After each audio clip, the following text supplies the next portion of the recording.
চিন্তা করলাম কটা ভাত খাবো, অমনি কিটা এসে বেল মারা শুরু করে দিয়েছে। ভাই আসসালামু আলাইকুম। ওয়ালাইকুম সালাম। এটা কি রিয়াদ স্যারের অফিস? হ্যাঁ, এটা রিয়াদ স্যারের অফিস। আপনার পরিচয়? আমি এসকে আর বৃদ্ধাশ্রম থেকে আসছি, স্যারের সাথে একটু কথা ছিল। ও দাঁড়ান, আমি কথা বলে আসতেছি। আচ্ছা ঠিক আছে। আসসালামু আলাইকুম স্যার। ওয়ালাইকুম সালাম। স্যার, ওই একজন দেখা করতে আসছে আপনার সাথে। কে আসছে? স্যার চিনি নে, আগে কোনোদিন অফিসে দেখিনি তো। এমনি পরিচয় দিল যে এসকে আর বৃদ্ধাশ্রমের থেকে এসে। এসকে আর বৃদ্ধাশ্রম থেকে? ও, ওইখানে তো আমার মা থাকে। তুমি গিয়ে উনারে তাড়াতাড়ি ভিতরে পাঠাও। ঠিক আছে স্যার। ও ও স্যার, চাটা খাবেন নাকি? আপাতত চা লাগবে না, তুমি আগে গিয়ে পাঠাও।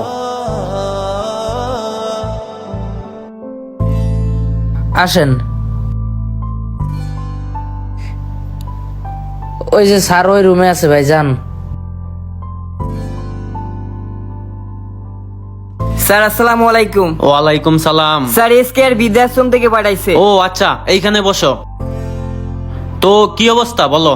স্যার আপনার মা তো কিছুদিন যাবত খুব অসুস্থ, বারবার আপনার কথা বলতেছে, তাই আপনাকে খবর দিতে আসলাম। আপনাকে অনেকবার কল করছি, কিন্তু আপনি তো কল ধরলেন না। দেখো, আমি 15 দিন ধরে চিন্তা করতেছি আমি ওইখানে যাব মাকে দেখতে, কিন্তু সময়ের অভাবে কাজের চাপে যাইতে পারতেছি না। আর মা অসুস্থ কেন? তোমরা ডাক্তার দেখাওনি? ডাক্তার তো দেখাচ্ছি, কিন্তু ডাক্তার যে ওষুধগুলো দেয় আপনার মা ঠিক মতো খায় না, আর যখন খায় তখন উলট পালট করে ফেলায়। তোর আব্বা ভ্যান চালাতে যাই অ্যাক্সিডেন্ট করিল, পরে বিছনায় পড়ে রয়েছে এখন। হ্যাঁ ও পরে তোর মা যায় রিকোয়েস্ট করিল, আমাও করিল আমাকে স্যারের কাছে, পরে তো চাকরি দিয়েছে। হ্যাঁ রিয়াজ স্যারের কাছে কয়েছে, তাই আমার চাকরি দিয়েছে। বেতন ধরেছে কত তোর? বেতন দেই 5-6 হাজার দেই। 5-6 হাজার দেই? হ্যাঁ। লেখাপড়া করতেছিস নাকি অফ করে দিছিস একবারে? না, পাশাপাশি লেখাপড়াও করতেছি। লেখাপড়াটা করিস, কাজ কাম করে লেখাপড়া করতেছিস না একটু মন দিয়ে পড়িস? তোর তো দেখি খালি মোবাইল টিপতি। স্যার ডাক্তার দেখাইছি, ডাক্তার অনেকগুলো টেস্ট দিছে, অনেক টাকা পয়সার ব্যাপার স্যার, আপনি যে যদি দেখতেন অনেক ভালো হতো। দেখো, এমনিতেই আমি অনেক ঝামেলায় আছি, আর আমার মাকে যদি আমার ওইখানে গিয়েই দেখতে হয়, তাহলে আমি বৃদ্ধাশ্রমে কেন পাঠালাম? তোমরা থাকে দেখাশোনা করবা দায়িত্ব নিয়ে, আর তার জন্য যা টাকা পয়সা লাগে তা তো আমি প্রতি মাসে দিতেছি তোমাদের, আরো লাগলে আরো দিব। এখন তোমরা গিয়ে মারে ডাক্তার দেখাও, টেস্ট করাও, আর কত টাকা লাগে আমারে জানাও, আমি পাঠিয়ে দিব, ঠিক আছে? তাহলে আমাকে রিয়াদ স্যারের বাড়ির পাশে যে টিনির বাড়ি, ওইটা তোদের বাড়ি? হ্যাঁ, ওইটা আমাদের বাড়ি। এই স্যারের মার বৃদ্ধাশ্রমে রেখে এসে কেন? স্যারের বাড়ি দেখাশোনা করার জন্য কেউ নেই? আছে তো, তার বাড়ি বউ ছেলে বেলে সবই আছে। একদিন কেন দাম বেঁধেছে স্যারের বাড়ি, তার বউ বলেছে মা থাকলে ওই বাড়ি সে থাকবে না, ওই কারণে থোয়া আছে বৃদ্ধাশ্রমে। ও এই কাহিনী তালি। আচ্ছা ঠিক আছে, যা কাজ কর। ভাই কথা হয়েছে? জি হয়েছে। স্যারের মা আপনাদের বৃদ্ধাশ্রমে? হ্যাঁ। ভাই স্যারের তো অনেক টাকা পয়সা, তাহলে স্যারের মার আপনাদের বৃদ্ধাশ্রমে রেখেছে কেন?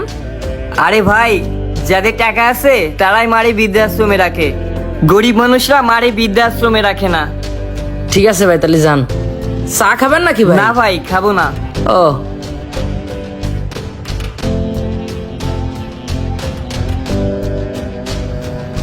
স্যার, চাটা খাবেন নাকি? না না, এখন কিছু খাবো না। ও নাস্তা পানি দেবো? না না, কি বলবি বল। স্যার ওই আমি আজকে 7টা পর্যন্ত ডিউটি করতে পারতেছি না, এখন তো 4টা বেজে গেছে, আমার একটু ছুটি লাগবে, মারে নিয়ে ডাক্তারের কাছে যাব। একটু পরে আমার মিটিং এর গেস্ট আসবে, তাদের জন্য তোর নাস্তা আনতে হবে। এখন যদি তুই চলে যাস তাহলে হবে বল? স্যার সোহাগরে বলে দিছি, ও নাস্তা পানি দেবে না গুছায়ে। সোহাগ ছোট মানুষ, ও এত সামলাতে পারবে না, তুই থাক। স্যার আমি বাড়ি থেকে আসার সময় মারে বলে আসিলাম যে সকাল সকাল বাড়ি যেয়ে মারে নিয়ে একটু ডাক্তারের কাছে যাব। মার মাজায় জ্বালা করে, পায়ে ব্যথা করে, এগুলোর একটু চেক আপ করাতে হবে ডাক্তারের কাছ থেকে, তাই যেতে হবে। তুই একটা প্রতিষ্ঠানে চাকরি করিস, তোরই কেন যাওয়া লাগবে? বাড়িতে আর কেউ নাই নিয়ে যাওয়ার মতো? স্যার 1 মাস আগে নাইনির মেয়ে বিয়ে করেছি, ও নাইনি পড়তো, ও ছোট মেয়ে, ও রাস্তা তো নিজে নিজে পার হতে পারে না, ও দিয়ে কি ডাক্তার দেখানো যাবে? ওই আমিই যাই। আমার মা বৃদ্ধাশ্রমে অসুস্থ, ডাক্তার অনেকগুলা রিপোর্ট দিছে টেস্ট করাইতে, আমি তো যাইতে পারতেছি না। কেন যাইতে পারতেছি না? আমার অনেক দায়িত্ব আছে, কাজ আছে, আর আমার এখন তোরে ছুটি দিতে হইব। ছুটি না দিয়ে করবেন কি স্যার? এই যে দেখেন, কাজ করতেছি, চাকরি করতেছি, টাকা ইনকাম করতেছি, 10,000 টাকা যে বেতন পাই, এগুলো দিয়ে কি করব? মারেই তো খাওয়াবো, মারে খাওয়ানোর জন্যই তো চাকরিটা করতেছি। বিয়ে করেছি তো স্যার শুক্র 2 দিন।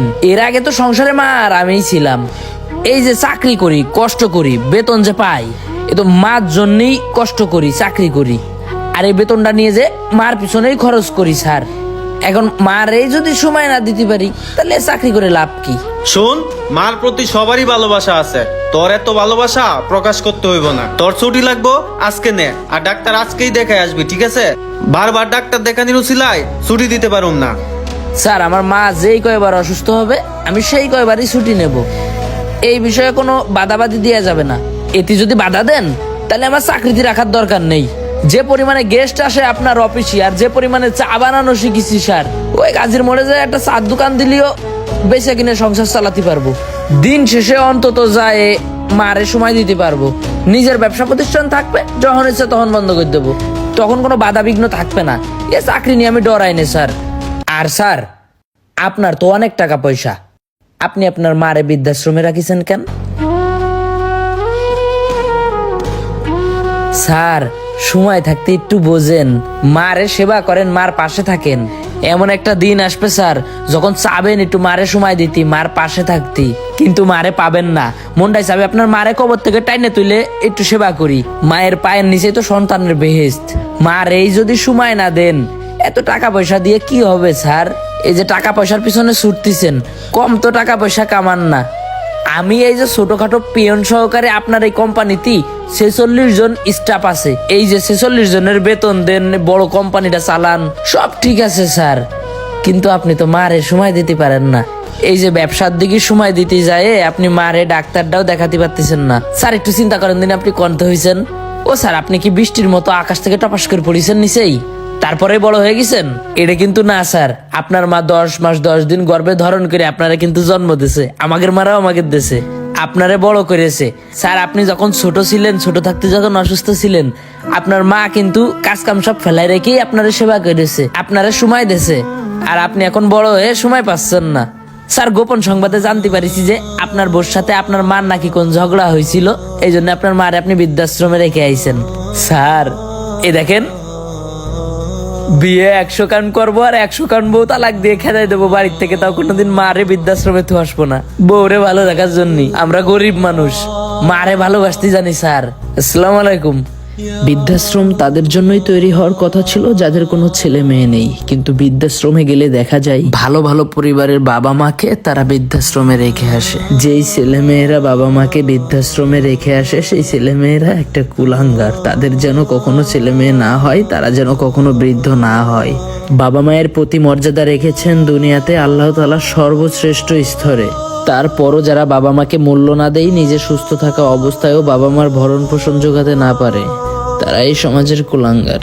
যারা বাবা মাকে বৃদ্ধাশ্রমে রেখেছেন তারা হয়তো জানেন না দুনিয়াতে থাকা অবস্থাতেই তারা জান্নাত হারিয়ে যাচ্ছেন। তাই সময় থাকতে বাবা মার সেবা করুন, বাবা মায়ের পাশে থাকুন।